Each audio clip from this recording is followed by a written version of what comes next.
Hello friends, my name is Shayla, and so today I'm here to talk to you about House of Earth and Blood, the first book in the Crescent City series by Sarah J. Maas. I'm starting up this video with kind of a spoiler-free review and kind of a summary of what to expect from the book, and then we will get into my reaction vlog that I've already filmed.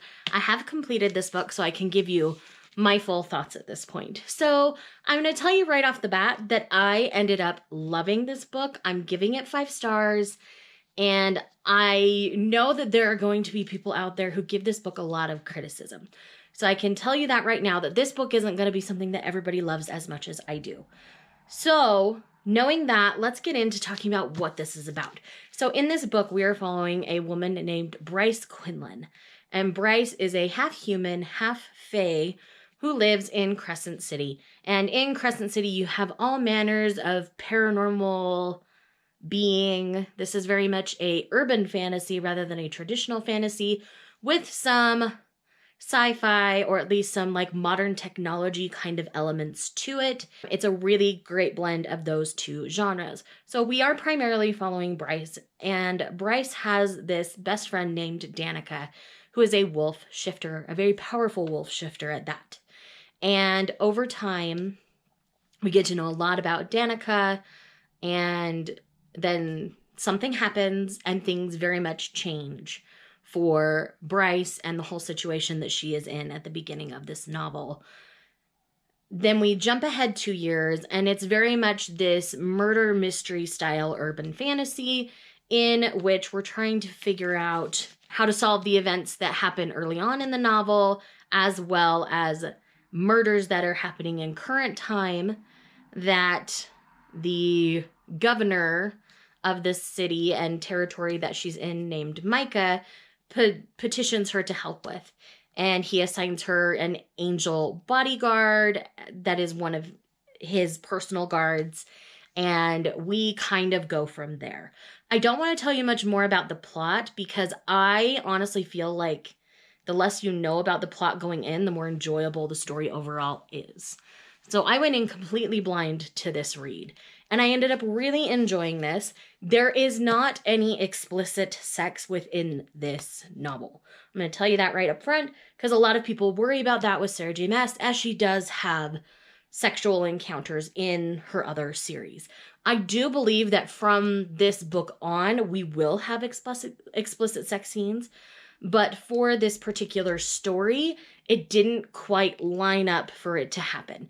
There is some lead up to sexual things and, you know, some foreplay before anything starts to really happen. I mean, they're not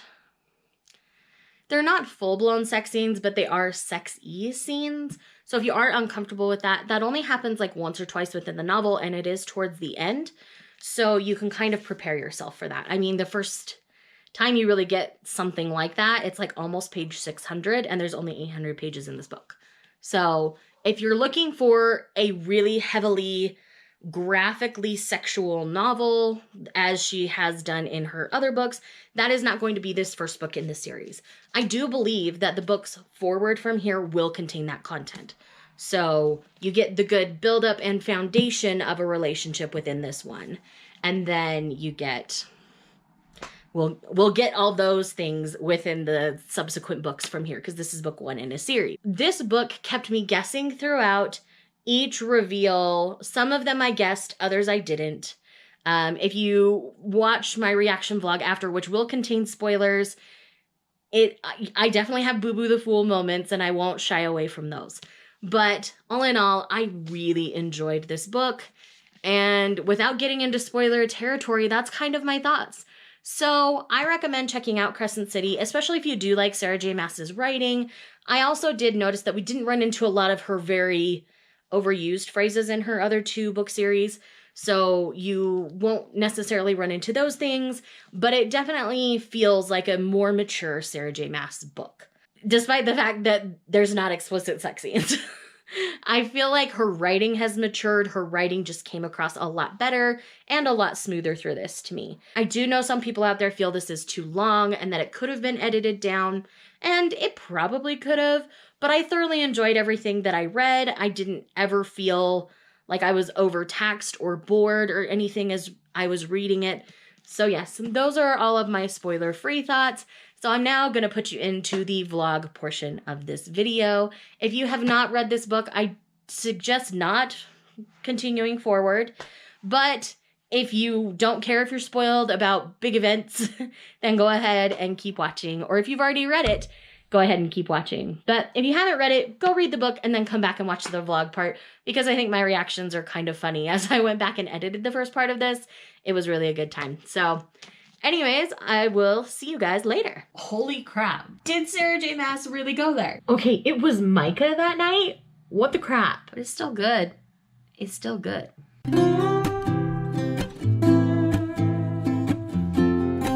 Hi friends, welcome back. I hope you're all having a lovely day whenever you're watching this video. So as you can tell by the title, in this reading/reaction vlog, I'm going to be reading the first book in the Crescent City series, which is House of Earth and Blood. This is by Sarah J. Maas. I am a Sarah J. Maas fan, so I'm not doing this to hate read or anything like that. And despite appearances here, these pages are Bible thin, and this is an 800-page adult fantasy written by Sarah J. Maas, and I am just kind of here for it, if I'm honest. And I've avoided all spoilers. I don't know too much about the plot yet, and so I'm ready to just kind of dive in and have my blind experience with the Sarah J. Maas in this capacity. I have consistently liked her books, and so I trust her writing enough to just kind of dive into this one. I am going to kind of talk about things as I go along.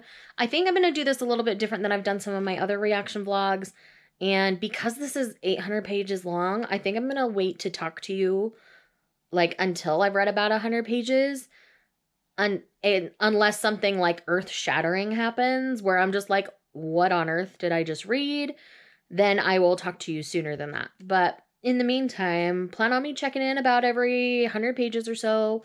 I'll have a decent amount to talk about in those check-ins, obviously, because I'll have 100 pages worth of content to talk about. So this will be a spoilery vlog. I will try to let you know when I fully get into spoilers. Obviously, in the next clip, I'll be talking about what's going on a little bit. And from there, you might be able to watch part of that clip, but I promise I will put up the official spoiler warning when the spoilers start. So I hope you'll check out my thoughts until we reach spoiler territory, and I'll check in with you in the next clip. Okay, friends, so I'm checking in much sooner than I thought I would. I've only read the first 25 pages of this, but I have to tell you, it is crazy dense right here in the beginning. We're getting a lot of look into the world. We're getting a lot of like establishment of our characters and those kinds of things. So it's been like almost an hour, I want to say, since I filmed my first clip. I mean, I've checked on a couple other things in the meantime, but that took me a crazy long time to read the first 25 pages, just because there's so much information. I mean, I've got a page of notes on characters, and then I've got notes here, and I'm just taking a lot of notes as I go along. And it's a lot of information really fast. We're definitely a blend of sci-fi and fantasy. I don't think we're going to get straight one or the other, but it seems we have a lot of like fae type creatures and things you would find in a fae realm, as well as some modern technology mixed with magic a little bit. So it's going to be really interesting. Our main character, Bryce, I really am interested about her. She is half fae and half human. And so she only has like a drop of magic to speak of, and so she can just kind of do like parlor tricks.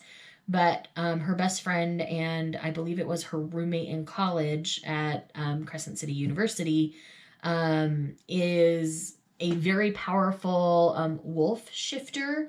They call them something other than like wolf shifter or werewolf. I want to say they call them Fenrir, maybe. But again, this is a lot of information thrown at me really fast. And we definitely have some political things going on. We have basically a human rebel who's about to get let loose on a technicality after being caught by Danica, her Bryce's roommate, and just like on a technicality. Danica her team had caught him, And so she's going to meet with the leaders to kind of figure out what's going on with all of that and make her opinion known and whatnot. And there's a lot politically involving Danica that's really interesting. We only get the bare bones of Bryce. She doesn't have a good relationship with her family. Like, she doesn't really talk to her brother. She keeps her parents at arm's length. I obviously don't know the reasons why for that, and I don't know if it's because she's half human and like her brother is full fae, I believe, or full human. I can't remember. I want to say full fae. But yeah, anyways, it's her half brother, and so she's very like, she puts that label on it even though she doesn't really have to, I don't think. So it's just a lot all in the beginning. I mean, I've been rambling on for 3 minutes, basically nonstop, and I'm like, it's so much. It's good. Like I say, these first 25 pages were very dense and very almost info dumpy, but good so far. So I'm going to keep going. I probably won't see you until 100 pages in unless something major happens, but I'm not expecting it to. So, okay, so I just finished part 1 of this book, and holy crap, there's so much going on. And I was so sad at this particular part. There's a big thing that happens, and it kind of gutted me. I'm not gonna lie. And I don't know how the rest of this book is gonna like proceed from here. Like, I'm super confused. I'm 90 pages in, and everything that I thought I knew about the book kind of got turned upside down in that last chapter before the end. The last long chapter before part 1 ended. And there was a lot of information given there in ways, but at the same time, not. It's very confusing. And oh my gosh, it's a lot. That's all I can say is it's a lot, and I think I need a break. I think I'm gonna go play some Rune Factory 4 Special because I need something not quite so heavy at the moment. I do understand that in the next part there's going to be a bit of a time skip, so hopefully things won't be quite so heavy when we get to the next part, because certain things will have had time to marinate and calm down. So that's all I'm going to say at this point. I'm trying to keep this vague for people who haven't read it yet. From here on, I'm going to have to put up a spoiler warning because I'm going to need to talk. So if you have not read this book yet, come back and watch this video after you have read it, because this is my official peace out. We're officially in spoiler territory. Okay, so what the crap? Danica and the whole... They're all dead. What the crap? Did Sarah J. Maas really go there? I mean, hopefully there's a way to bring them back. I don't know. Sarah J. Maas tends to work that way. Then again, that was in her YA writing, and now we're in her adult writing. And I have a feeling they're just gone for good if we're going to go into a 2-year time skip from here. I'm so sad. I was so ready for her and Connor to be a thing. Like, my heart was set on it. They had set a date to go on a date and all that kind of stuff. And it all got taken away in one night. I mean, obviously she wasn't there for the purpose of plot, but man, grr, I'm mad, I'm sad, I'm smad about it. Anyway, so yeah, I'm gonna take a break. I'll come back to this later. Maybe later tonight. Maybe tomorrow. I don't know. But wow, it's intense already, guys. Like, her adult writing is on a different level, but in a good way. So yeah. Yeah. I just need to end this clip. Okay, bye-bye.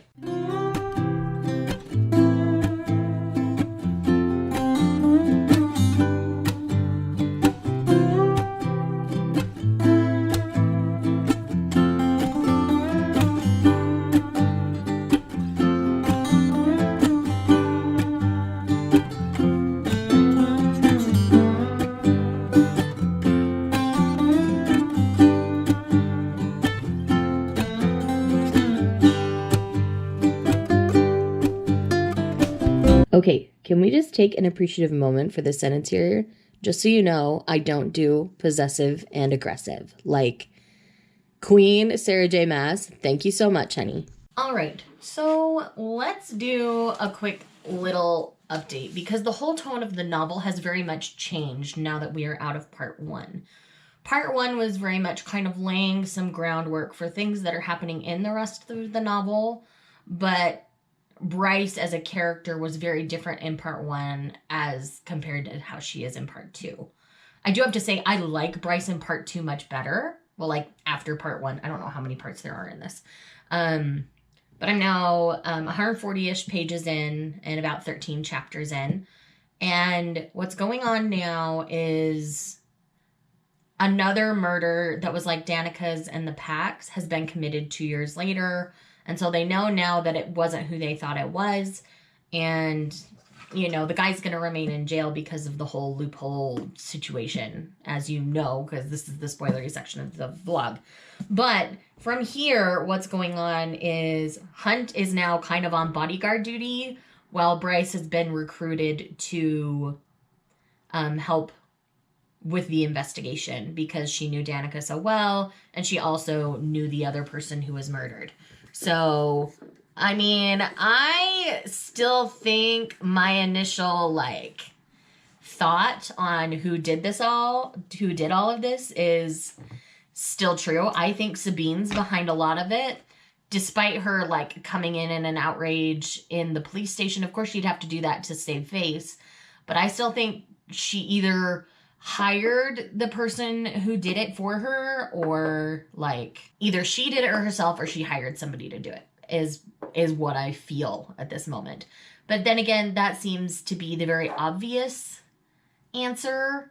And so I don't know if Sarah J. Maas is going to play the obvious answer or if she's going to throw us off a bit. And yeah, the whole kind of double life that Bryce leads is interesting, where obviously she's much more intelligent than she comes across. Everybody assumes she's still a party girl, even though she hasn't drunk or done drugs since the night of Danica's murder. And, you know, she's been clean all that time, but everybody assumes she's still a party girl, and she still acts like she's a party girl on the outside when she's around people who assume that about her. So it's really interesting to have that juxtaposition for her. And I'm really interested for Hunt to get to know the real her, because, man, I am Team Hunt. Hunt is great right now. And as much as I loved Connor and wanted her and Connor to have a moment, I think overall Hunt would be better for her already. And I hate to say that already, but man, Hunt is just this lethal warrior, and that's the kind of hero that Sarah J. Maas loves, is kind of that wounded warrior, you know, just lethal personality. And so I think that's what's going to end up happening here. I think, you know, it's going to be one of those, he shows his gentle side with her and blah, blah, blah. I think that's how the romance side of this is going to play out. Let's be real here. It is Sarah J. Maas, so there's always going to be heavy romance. And I know a lot of people have been saying that there isn't a lot of, sex in this book.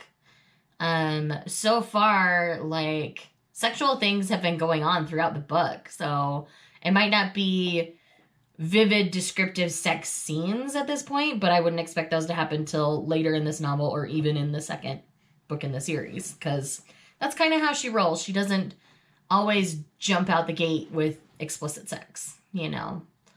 You know, she already, alluded that Bryce, had this, lion guy up against a wall and all these things. It's just, it is what it is. So far, I'm still liking this a lot. The writing feels more mature, which I really appreciate. I don't feel like we're getting some of those repetitive Sarah J. Maas phrases that we got in the other two series.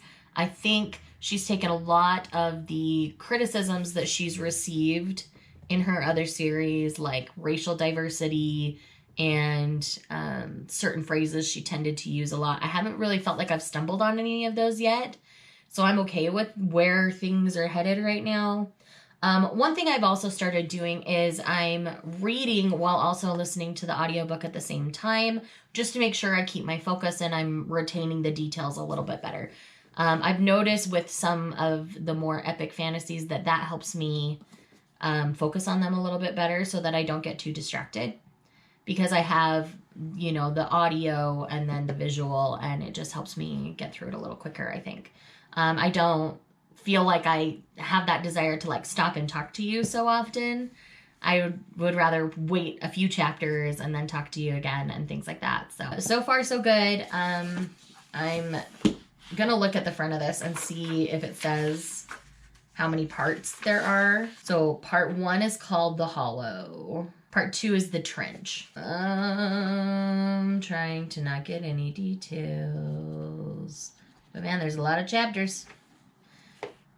I see a part 4, so I'm assuming it's a 4-part story. So we're in part 2 of 4 right now. That would make a lot of sense. It's probably 4 or 5 parts. Brandon Sanderson tends to do his in about 5 parts in his storytelling. So she might have kind of taken that model for an adult fantasy. Sorry, I kind of look like a hobo mess, but I just really wanted to talk to you guys about this. I'm enjoying my read. It's my day off. So I'm just kind of being a hobo reading at home. Steve and I are going on a double date tonight. So later this afternoon, of course, I'll like shower and get all perfect and everything. But I'm trying to not rush this. I'm trying to just kind of savor it and enjoy it. And I'm trying to read at least 100 pages a day. So I want to get at least to about page 200. So that would be chapter 18. So I've got a good 5 chapters before I would even be willing to stop. And there's a good chance I'll go longer than that. But yeah, I want to at least get that far. It's only 10 in the morning, so I've got plenty of time. I'll probably get further than that today. But we'll see how far I get. All right, so we are now almost 200 pages in. I am still really enjoying this. It definitely feels along the lines of a murder mystery urban fantasy at the moment. And I'm okay with that. Like, I'm definitely okay with that. But the more that Bryce and Hunt spend time together on page, I am just like all over it. I really, really, really like the idea of Bryce and Hunt right now. Their on-page chemistry is through the roof and off the charts, as most Sarah J. Maas characters that she chooses to pair together do. She has a really good way of writing the banter between the two. The guy, Hunt, is trying to be an alpha male. Bryce isn't having it. She's purposely leading him around and making sure he knows that she's not going to take her crap. And I kind of love her for it. And yes, it just endears me a lot more to Bryce. I'm really excited to see where this is going to go from here. Her brother Rune is playing a bigger part in this second portion of the book than I expected him to. And he as a character is growing on me in an unexpected way. So that's kind of where I'm at with all of this. I am genuinely excited to see where it's going to go. So yeah. Let's just go ahead and move on from there.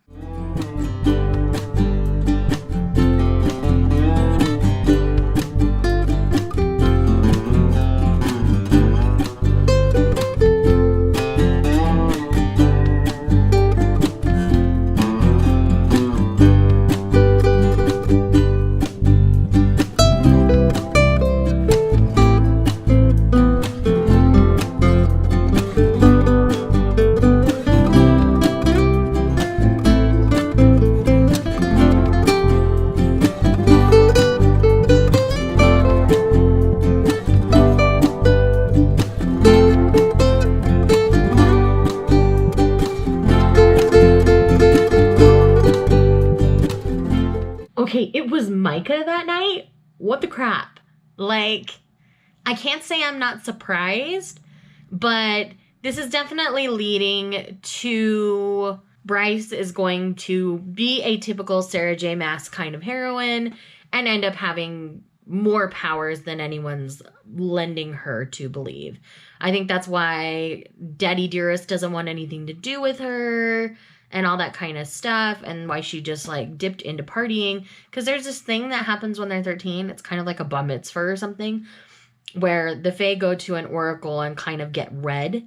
And so I'm really interested. Like, we haven't heard anything other than it was kind of like a crap show about her particular visit, and that's from Rune's perspective, not even from hers.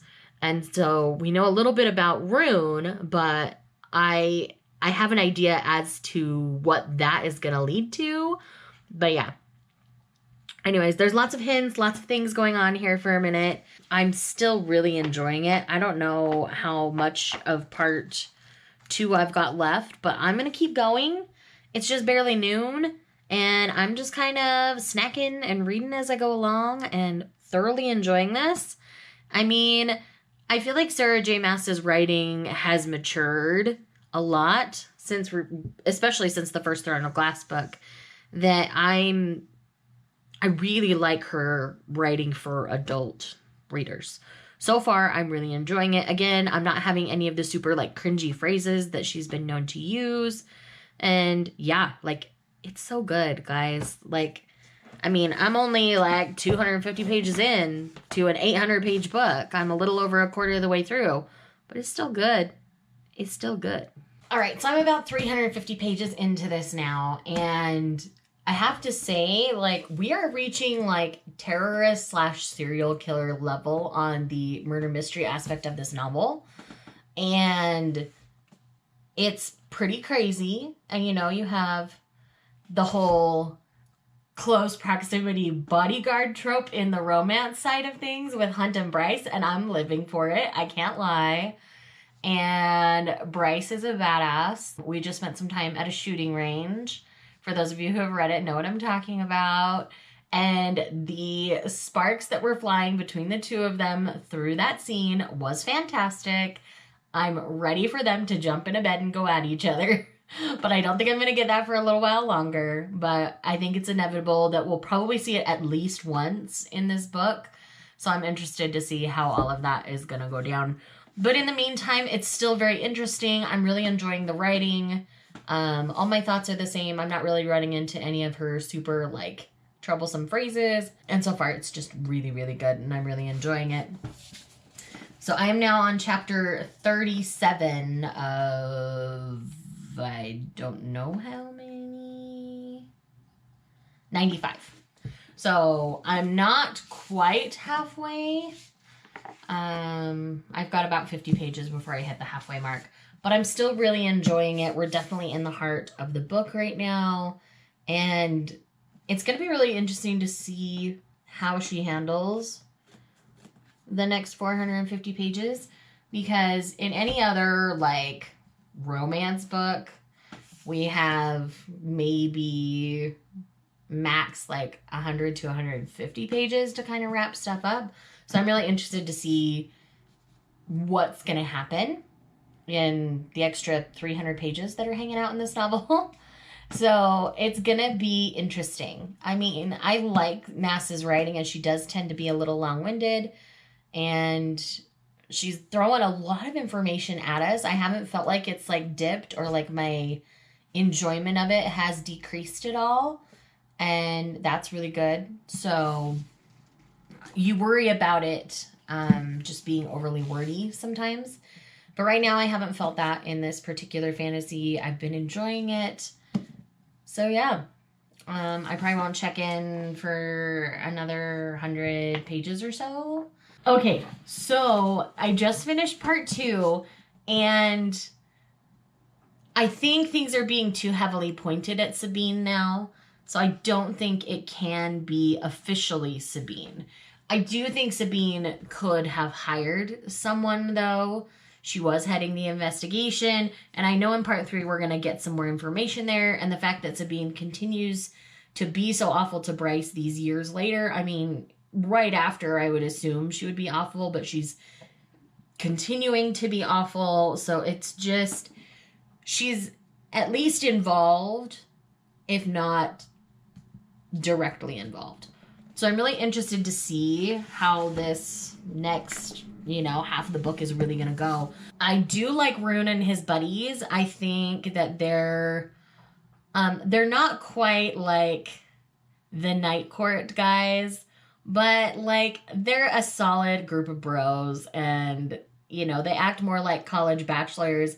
And I'm okay with that. It works for them, and it works for this particular story and for who Rune is as a character. So I'm just really interested to see how all of this is going to play out. I continue to really enjoy it, and I'm invested at this point. Like, I'm all in. Anyways, I'm going to start part 3. I'm going to continue to just enjoy my journey with this. I have a bunch of friends who have done like reaction vlogs, and so like as I reach certain points, I go and like watch their thoughts, and a lot of them are lining up. It's really interesting. So yeah. Okay, so I've read about another 100 pages. I'm 450 pages in, and I'm officially Boo-Boo the Fool on the Sabine front. Sabine was protecting Danica, which is a really interesting thing because Danica is not there to confirm it. So I don't know if it's real or not, but a mother trying to protect their child, like, I get that. But at the same time, why on earth would Danica do that? It just doesn't make sense. And you would think if anybody was going to know about it, that it would have been Bryce, from the way their friendship was, at least on Bryce's end. So clearly Danica had a lot of secrets from her. So clearly they weren't that good of friends, and that's going to mess Bryce up. So I'm 50 chapters in and 454 pages. Like I said, I was pretty sure Sabine wasn't the official big bad, but it's gotta be the friend, or it's gotta be this little witch that's randomly popping up now. I don't know. I don't know what to think anymore. So I'm gonna keep going. I'm gonna let my hair air dry for a little bit before I finish getting ready. So I'll probably read for another hour and then go finish getting ready for the double date. All right, so Sarah J. Maas just played with a trope that I like, especially when she's got these like brooding warrior heroes. This trope that I love is the one where the female, the strong female, because she usually writes fairly strong females that are vulnerable and broken in their own ways, somehow takes care of the warrior, whether they're ill or usually after they feel distraught after some sort of battle or kill or something. And so the way that that all went down in this particular chapter, I just finished chapter 54, and I really love how she handled all of that. I thought it was tasteful, and, you know, she easily could have turned it into this sexual thing, but she didn't.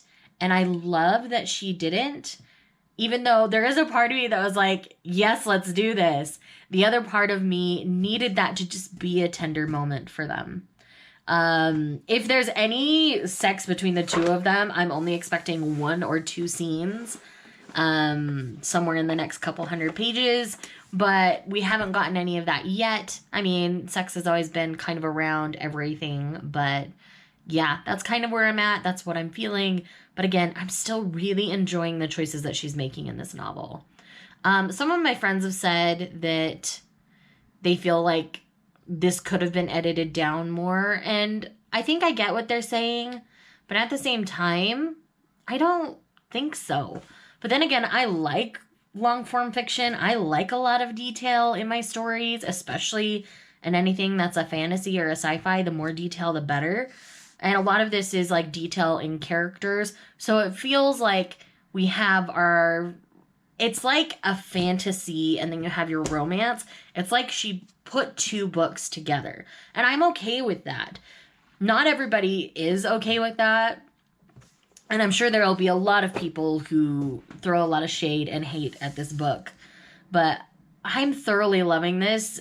This may be one of my favorite reads of the year. And I've already read one of my favorite reads of the year this month. So I think March is going to be very kind to me.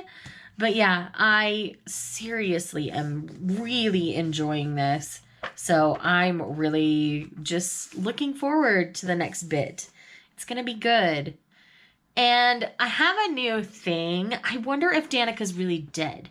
Her mom's willing to cover up a lot of things for her. So I wonder if her death was almost faked, because there was just like, it's not adding up with the other things going on. So I would not put it past Sabine to have faked her own daughter's death and the whole crew and had them like working in the background somewhere or just laying low somewhere that nobody would go for them. Like, I don't know.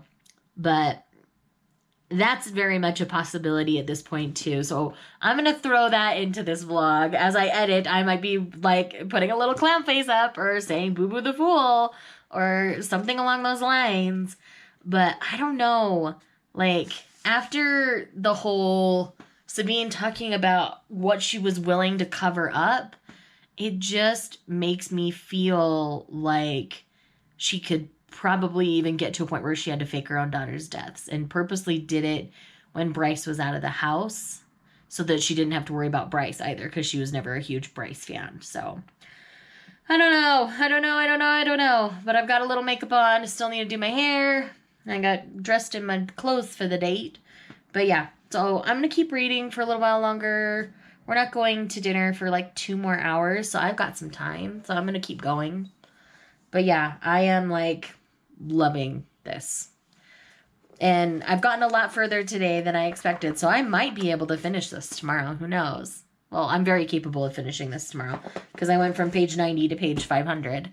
So yeah, there's a good chance that you will be seeing this Sunday after all. So I'm genuinely excited for what's going on here. So yes, I'm going to get back to reading instead of rambling at you. Hi friends. So it's now Friday and it's about 11:30 in the morning and I am now to page 600.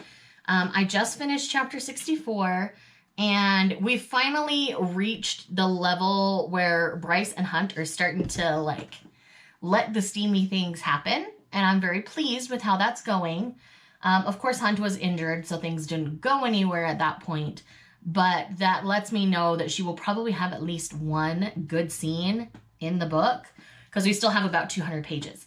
But Bryce is in the thick of things right now. She's found the flash drive in Danica's jacket and things are just very intense right now. She's actually right now just headed down to the river because Therian had...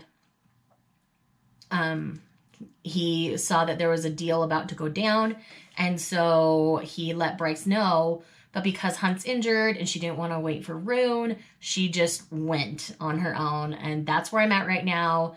It's going to be intense. Part of me feels like this is going to be a setup, and Hunt is going to, like, have to go after her or something. I don't know.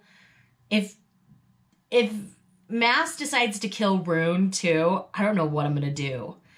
You know, she wasn't above killing Connor off and Danica and everybody, but part of me still thinks that they're alive and just in hiding somewhere.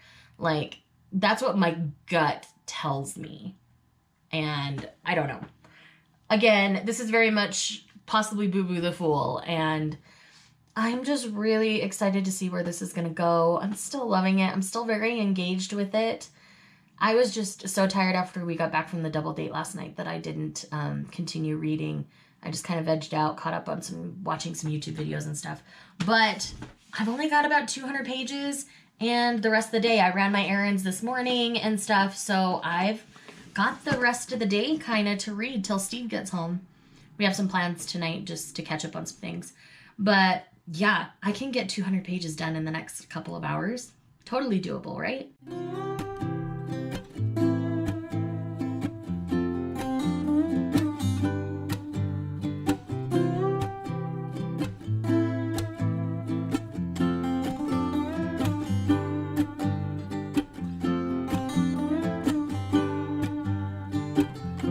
Therian's waved so hard it was a wonder kids have difficulty breathing. Beneath them, the waves skimmer bobbed on the river's current. Only the occasional passing glow under the dark surface indicated that there was anything red.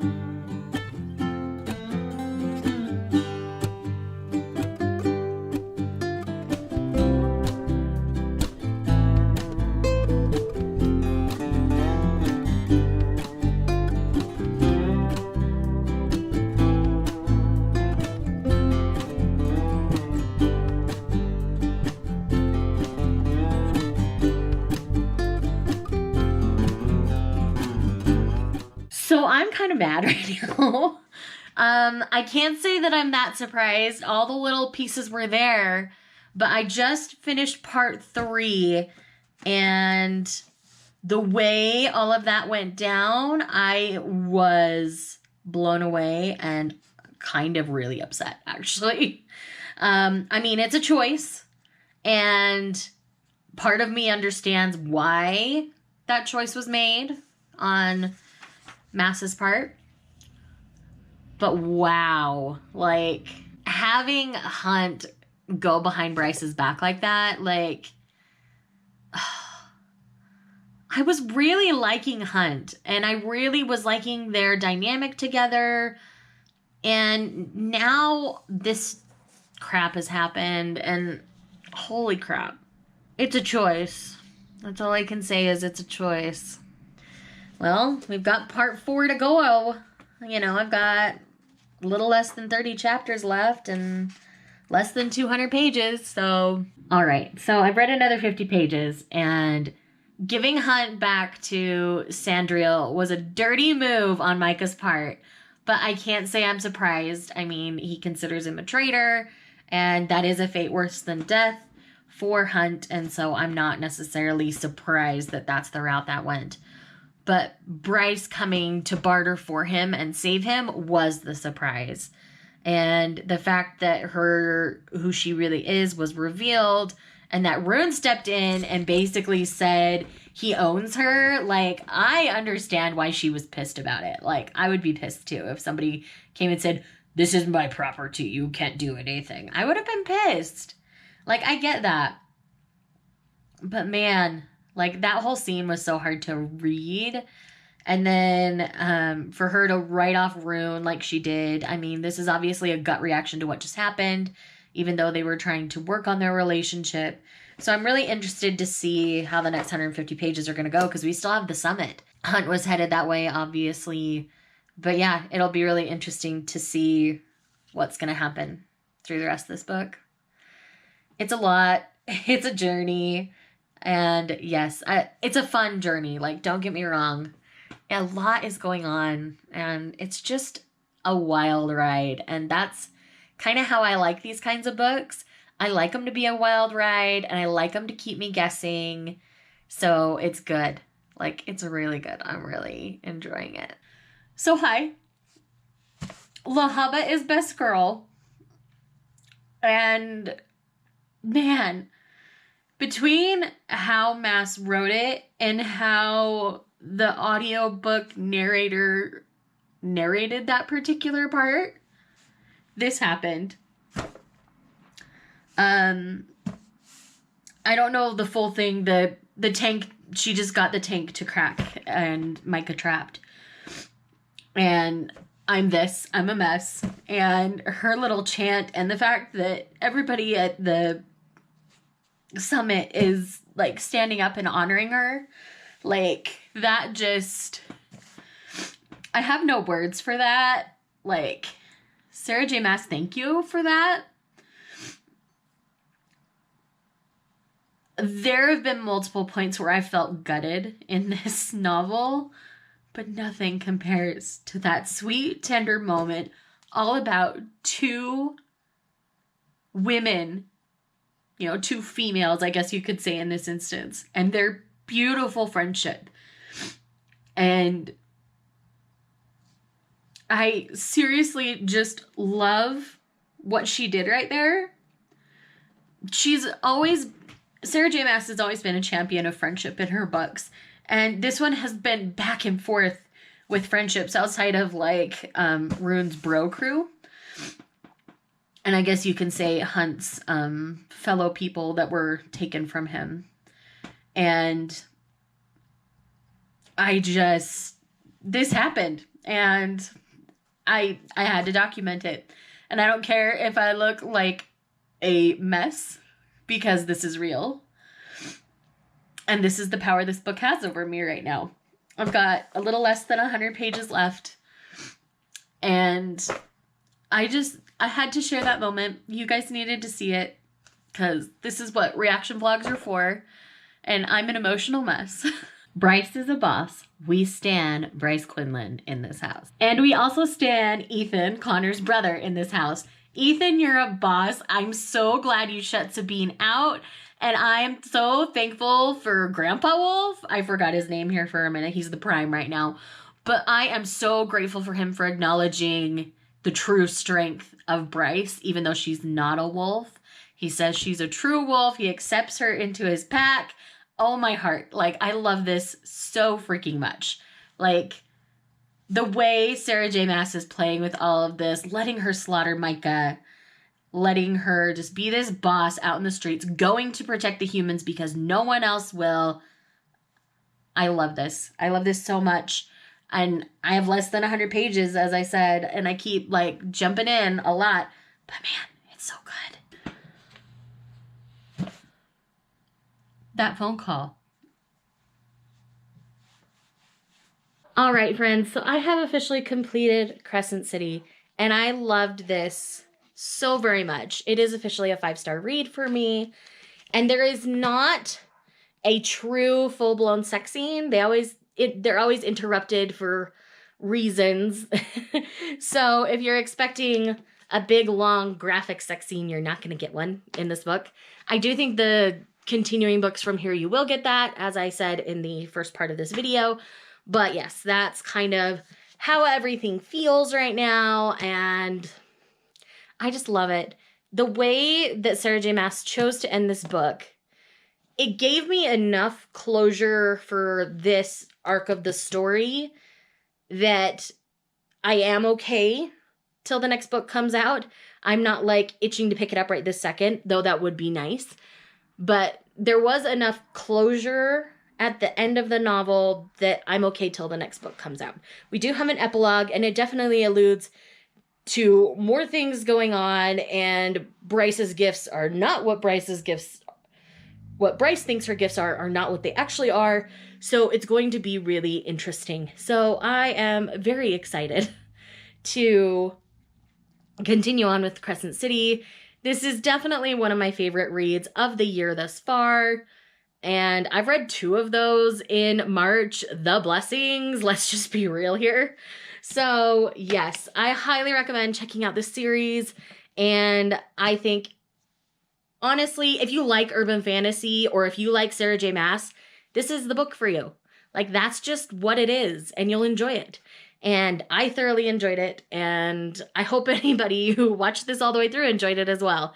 So yes, thank you guys so much for checking out my reactions to this. It was so fun filming this vlog, and you get to see my tears and everything. So I hope you guys are okay with that. So thank you guys so much for watching. I will see you guys in the next one.